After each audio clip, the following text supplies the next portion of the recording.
Hi everybody, this is St-Pierre. I am the owner of PHYSIKINACTION. I'm actually a kinesiologist, and if you saw my video from yesterday, I was explaining that on the treadmill it can be very boring, and if you want to spike her up, what I was doing yesterday was intervals, not walking and running, really intervals with motions that you can do on the treadmill.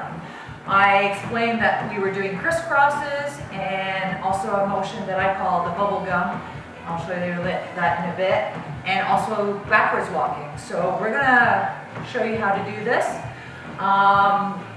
Use a speed on your treadmill that you're comfortable at already if you know how to use a treadmill. I suggest trying around the 3 mile an hour mark, which is about 4.2 I think, or something like that in kilometers. And the flat is really not so good on your joints.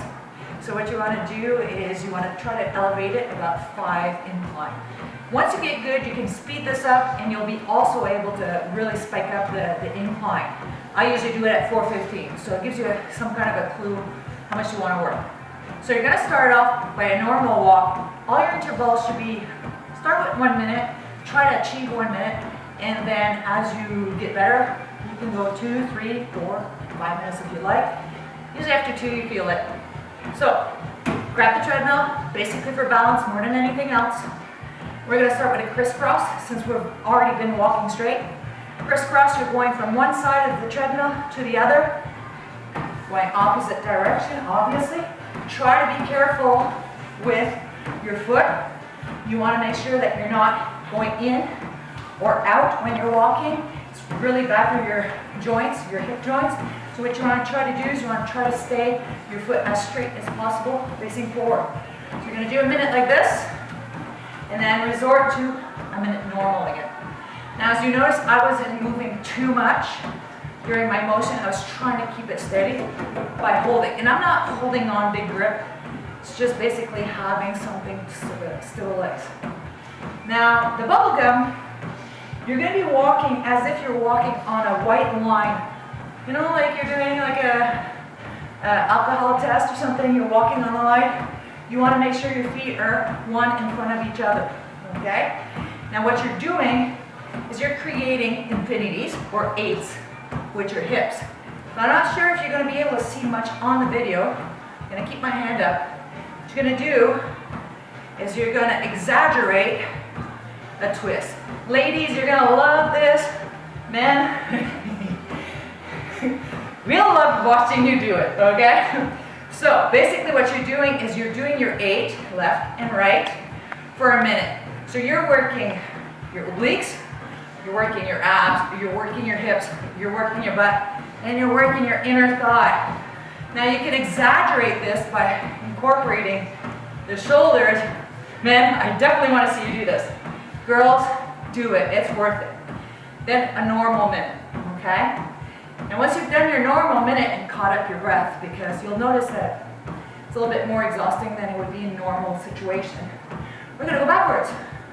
I'm actually going to turn the comfortable zone. For me, I like turning right. So this is what you're doing. And you're going to grab on. Now, instinctively, what's going to happen is the backwards walk, you won't be able to do as quickly as you would do your normal. When we get a little scared, biggie, small steps, small. All you have to do is make the big steps and they'll go back to normal. So the bigger step, exaggerating, okay?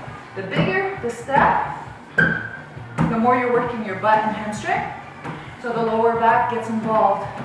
The smaller your steps, the more you're working at the front of your quad, okay? So I suggest that you make an in-between. Be comfortable into your motion. When you're done, flip right back over.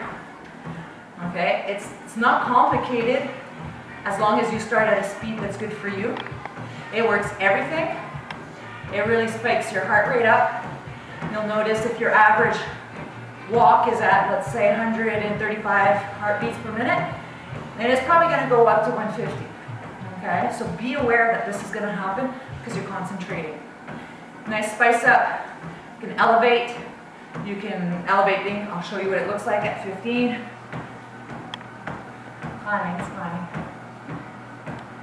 Now obviously, if you're in an incline, this is a major mistake people do. Oh, it's so easy doing 15. You're basically hanging off your arms. You would not be able to actually go up a hill if you're holding on, walking like this, okay?